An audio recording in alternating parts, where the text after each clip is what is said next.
Well, this is On Humans, as always, with your host, Ilari Mäkelä. And that is part 3, a short, sweet finale to this somewhat epic trilogy, I would say, through the story of Chinese history. In this episode, we look at China's recent past, present, and future. We talk about the roots of Xi Jinping's rise. We talk about what it means for China. Believe it or not, you will hear me play Xi Jinping's advocate briefly. A very, very important thought exercise, I believe, in understanding modern China. We talk about why both Chinese leaders and Western academics tend to misunderstand the causes of the Chinese miracle and therefore the path ahead. And we finish, as always, with my guests' reflections on humanity. I hope that you've enjoyed the journey so far. I hope that you enjoyed this one. And now that you've come so far, you know what I like to say at this point. If you're new to the show and you like it, do subscribe, stay tuned. And if you listen to more of the show and you really like it, then do give me a 5-star review on Apple Podcasts or Spotify. And finally, I also want to finish by thanking all the wonderful people who support me on patreon.com/onhumans. It really is such a pleasure to not only see more of you joining every once in a while, but the fact that no one has jumped off the boat yet. So thank you so much. Whatever motivates you, keeping supporting me, I just want to say that it's not unrecognized. And now to anyone listening, to whoever you are, wherever you are, whether you're running errands, running on a treadmill, or just wanting to learn more about China, I appreciate that you take some of your precious time to spend it together with me, Ilari Mäkelä, Jordan Schneider from ChinaTalk, and MIT professor Yasheng Huang, one of the most thoughtful thinkers about China alive. So let's go. Well, let's look at China today then. In some ways, it looks like Xi Jinping is just a kind of natural next step where Hu Jintao, you said, makes China a little bit more statist, and then Xi Jinping makes it even more. But there is another way in which I guess you would say it's a more dramatic turn, to the extent that you wouldn't call China today anymore being a China of a reform era. How much was this an abrupt, completely new turn, and not just a little bit more of the old? And where are we now? So if you look at the 3 leadership generations, 1989 generation, and then 2002 generation, and 2012 generation, right? So these are 3 generations. Politically, I would look at them in the following way. The 1989 generation changed the rules of the game. They essentially reversed the political reforms initiated by Zhao Ziyang. The 2002 generation, the Hu Jintao generation, sort of changed the game, but not the rules of the game. Within that rules of the game, they strengthened the government control, they cracked down on social media. That began under Hu Jintao, not under Xi Jinping, right? And in terms of controls of NGOs, Hu Jintao went pretty far down that path because they were worried about the Velvet Revolution. And then Xi Jinping changed the rules of the game again. This time, he revised or reversed Deng Xiaoping's reforms. And that's a bigger change as compared with 1989, changing rules of the game, or 2002 generation changing the game itself. I mean, you don't touch Deng Xiaoping, right? In modern Chinese politics. Agreed, but can you be more specific? In what sense does Xi Jinping overturn the rules of Deng Xiaoping? Getting rid of the term limit, getting rid of the mandatory retirement, getting rid of economic growth as the primary objective of the Chinese Communist Party, moving away from, kind of working with the West foreign policy. These are huge departures from the Deng Xiaoping era. The 1989 generation, what they changed was, so Zhao Ziyang implemented separations of powers between the party and the state, transparency reforms, and some media protection of the media. So that generation of leaders changed all of that, but they didn't touch these touchstones of Deng Xiaoping, right? The term limits, the mandatory retirement, and Jiang Zemin and Hu Jintao stepped down after their term ended. So for Xi to touch what I call the third rail of Chinese politics, that required something. That was extra. That was a bigger deal than before. But in terms of the direction, though, it was moving in the same direction. The departure was more abrupt and sharper, but it was in the same direction, right? I think it was directionally the same. Just the departure itself was bigger deal. And how positive or negative is it? Because there's an easy way to see it as a negative thing, which is that this is more autocratic. But let me make the case for the Xi era.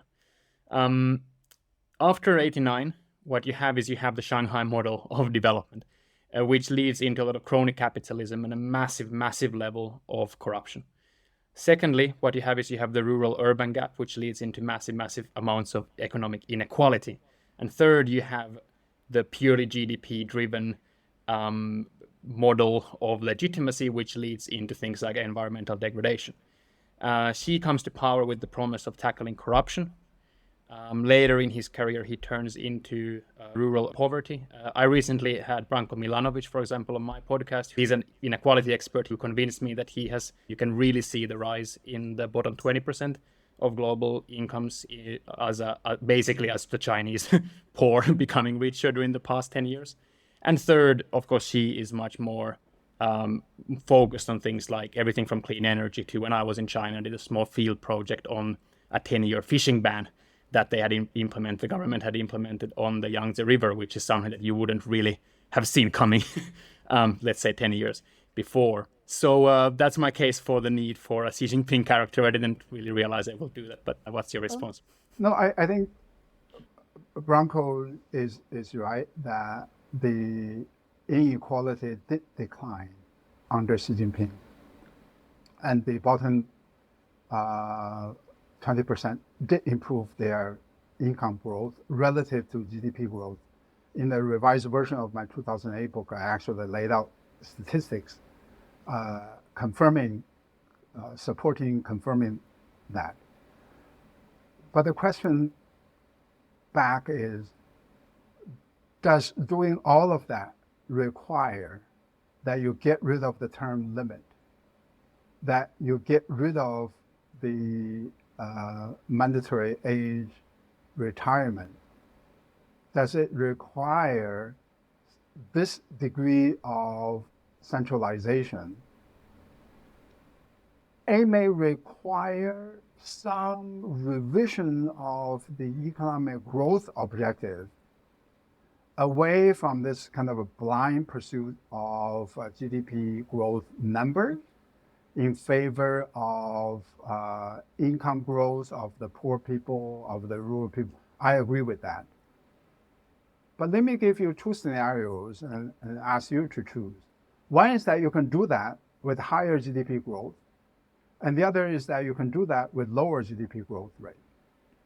I think any kind of rational person would choose a scenario in which you can actually accomplish both higher income growth for the rural Chinese and the higher GDP growth for the country.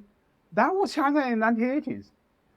In terms of each increment of the GDP growth, improving the rural income, 1980s beat out the subsequent three generations by a long shot. But it's not even in a close neighborhood. It beat them out by a long shot.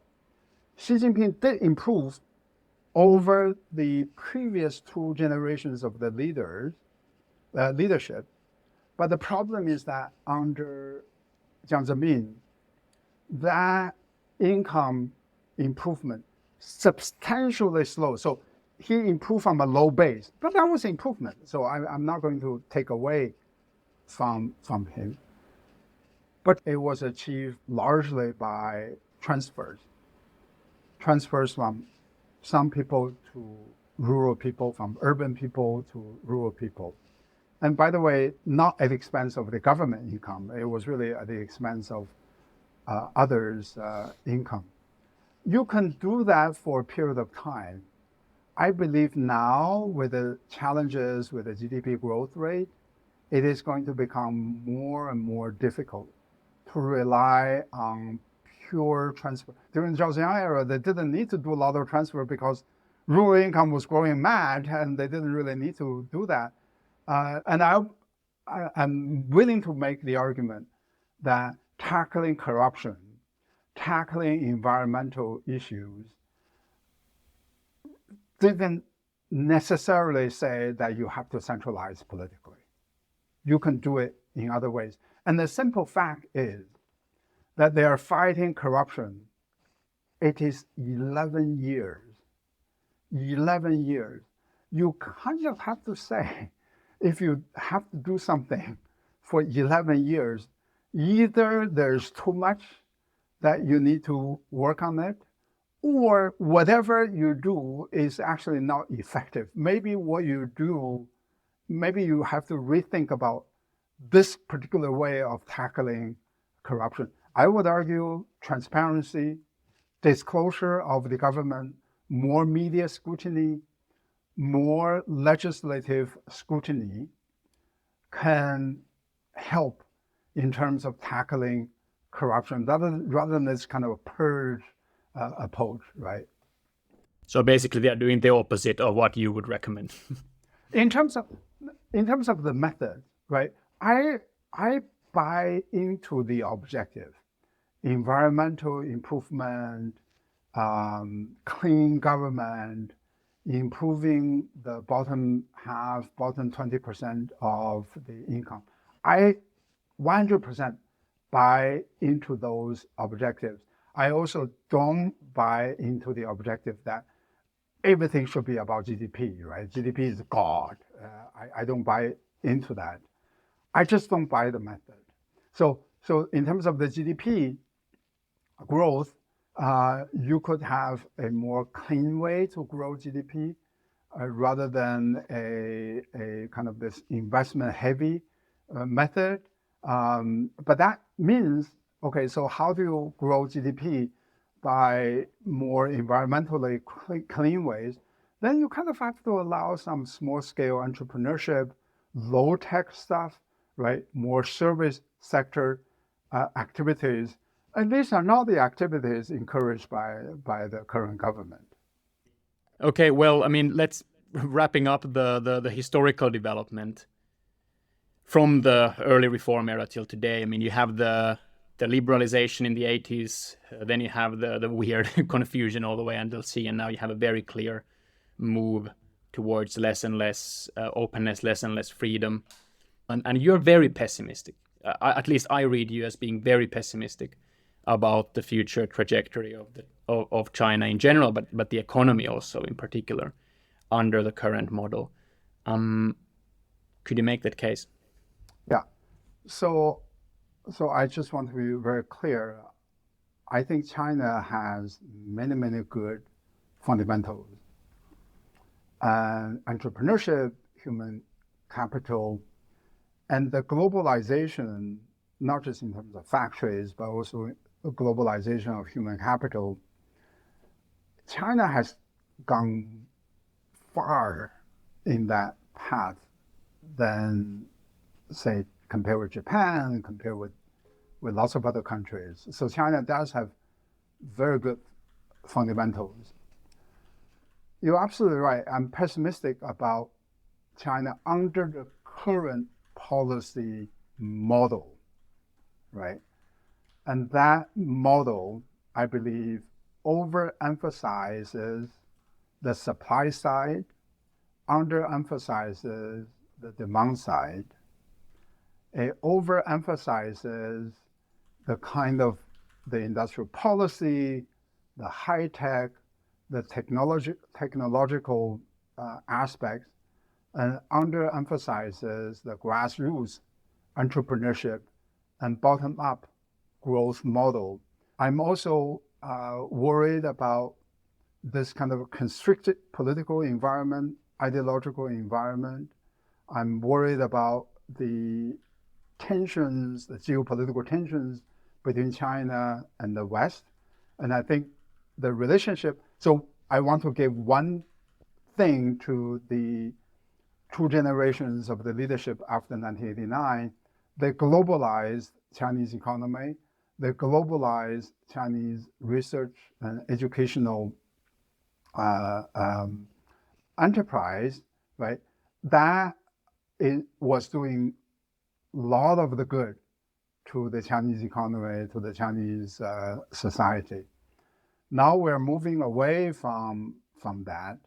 And so in my book, I talk about this curious combination of being worried about a Soviet-style collapse and prescribing a Brezhnev solution, right?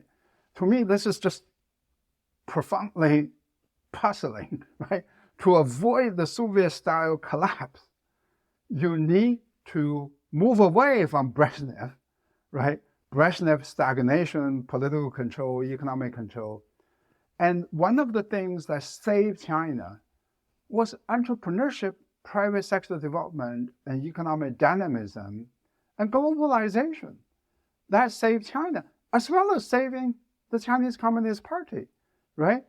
And so I am just profoundly puzzled by this argument that you need to save China from private sector, from globalization, when those things were actually delivering these political benefits to the political system, right? So, I mean, yes, you need to tolerate quite a bit of the criticism, but that goes with the territory. And once you open up, as Deng Xiaoping famously put it, once you open the window, some flies are going to come in.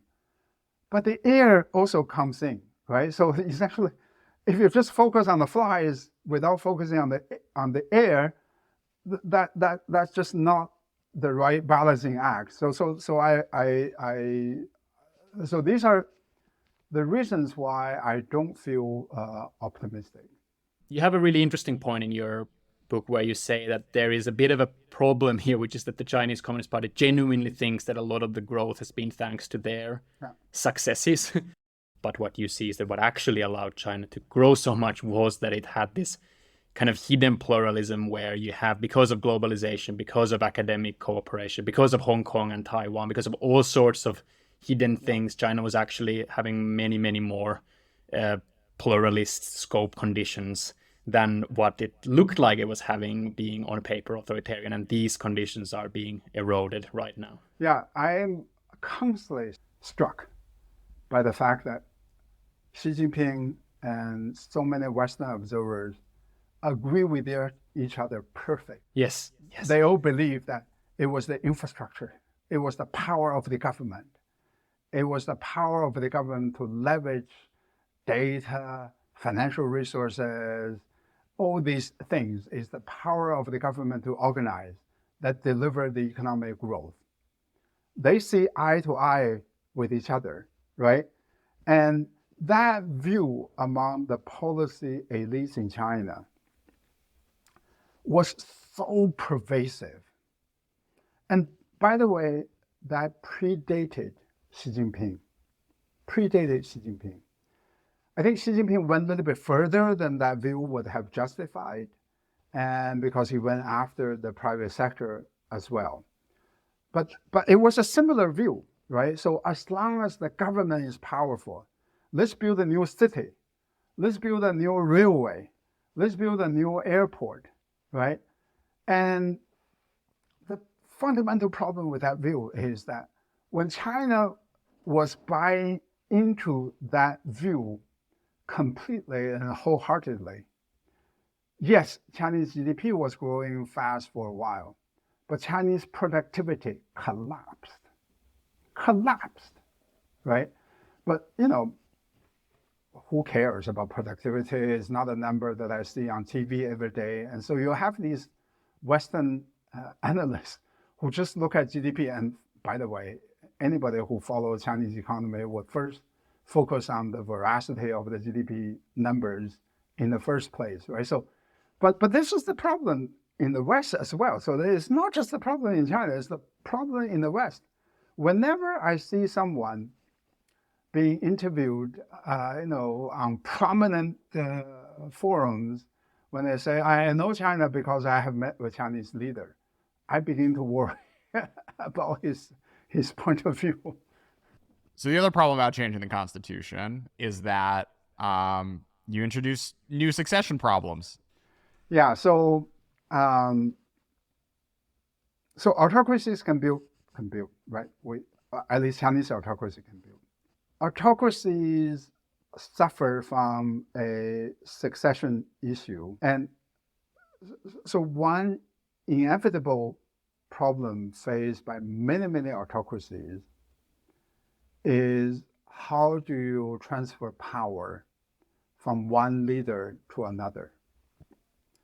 Imperial autocracy didn't have to deal with that problem because my son would do it. And in China, we talked about this last time, in China, it was even more restrictive. It was the oldest son, the only legitimate heir, right? So the rules of the game are very, very clear. The reason why autocracies often fail is because the rules of the game are not very clear.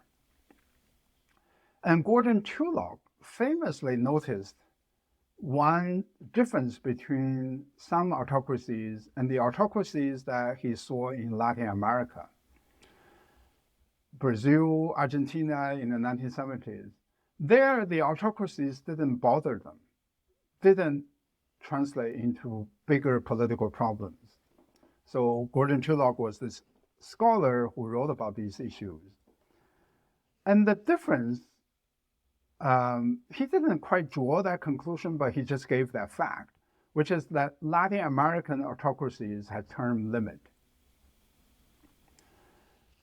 So China successfully transferred power twice, well, actually 3 times in a row, right? So Jiang Zemin, Hu Jintao, and Xi Jinping, right?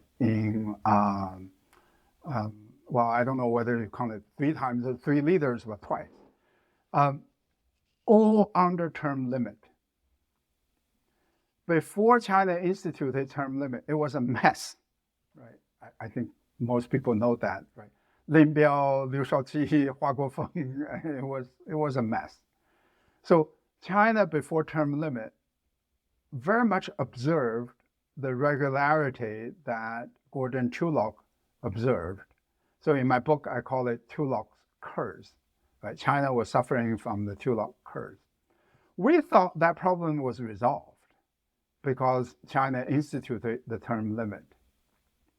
The worry now is that the Gordon Tullock's curse may come back again because China demolished the term limit in 2018, the constitutional revision. Obviously, that's going to happen in the future. We don't know what's going to happen in the future. But if I bet on one sure source of instability and chaos, it will be that, right? Economically speaking, they are also adding complexity to the future, but I'm sure the political instability and uncertainty is going to come from that. When exactly, how it happens, I have no idea because this is very much driven by the health of the individual leaders, and so I have no way of knowing when that would happen. Yeah. So, one thing that people don't pick up on a lot when you think about post-Mao and Hua Guofeng, the Game of Four and Deng, is the fact that China started its only war also during that period. There's Joseph Terigian makes the argument in his book that starting the war, Deng starting the war in Vietnam, basically, the war with Ho Chi Minh, basically like when literally everyone else on the Politburo and PLA thought it was a bad idea, was a way for him to stamp his final control on the system and say, like, look, I'm the one in charge. I can tell you all to do things. And, he had his reasons, but one of them was partially to sort of solidify him being the top dog in the new era. I'm curious, for your reflections on the invasion of Vietnam and to what extent just like messy transitions end up leading to international adventurism. Yeah. Okay. So that could be right. But I think the current discussion about Xi is quite different, right? So Deng was a contender at that time. He wasn't the supreme leader. Now the chattering is about whether or not Xi is going to attack Taiwan. Yeah, no, exactly. Like this is the scenario that I actually find more scary. Is not Xi waking up one day and deciding to do something, but there being enough kind of mess in whatever happens in the immediate aftermath of Xi that there's some domestic political reason to start being more aggressive than in the past. I see. That's interesting. So a sort of a contending successor was thinking of moving that. Yeah, okay. Or we just get material for a really fun Death of Stalin-like film called Death of Xi. In my show on humans, I always finish by asking my guests, so let me ask you, how has all the research that you've done and all the work that you've done shaped your outlook on humanity? So I think I have come to appreciate surprises, contingencies, and lack of predictability in history more than I did before, right? In a narrow academic environment where we always work on universal kind of regularities and determinism and all of that. But I think this is what history has taught me, that there are consequential turning points. At the time, we didn't think about them that way, but they could turn out to be consequential. So I'm now have this mental habit of trying to think about issues in those terms and asking myself, is it likely that this particular event is going to be one of those events that are consequential in history, right? So the answers almost don't matter, but I think it's good to pose that question all the time. And the other, the sort of more about the humanity is that I do believe that that we are more complex than economists assume, and we sometimes behave in ways that are not terribly rational. But that's all the more saying that the system that we create is quite important. The way I think about the system is that the system places boundary conditions on either maybe rationality or on irrationality, right? And how do we design that system that maximizes the rational way of thinking about the world and also alleviate the downside? That's a question, I think, more than saying autocracy vis-a-vis democracy, right? That has to be a factor that you take into account. But more and more, I'm thinking about, you need to think about how you balance these two competing forces, rationality, irrationality, scale, scope. That's something I wasn't thinking along that way before, and this research has taught me that probably is the right way to think about the world and about ourselves. Okay, so that was it for today, and that was it for this trilogy on What About China. I hope to do something a little bit similar with some other countries, cultural areas in the future, perhaps starting with India, let's see. But be ready for that. We'll be back in more regular On Humans episode on the 1st of October. Stay tuned. I also want to highlight that we briefly mentioned the episode I did with Branko Milanovic. That was episode 32 on evolution of inequality under capitalism. He has a lot of fascinating data, not just from China, but globally about the ups and downs, often surprising ones, of how inequality has increased and often decreased during the past 100-200 years. So check that out if you're interested. And while you keep hopefully enjoying On Humans, I hope that you also find a nice, easy and comfortable way to support On Humans. Again, subscribe, give a nice review, and if you're a long-term supporter, head to patreon.com/onhumans and let's have a chat there. But that's it for today. Take care.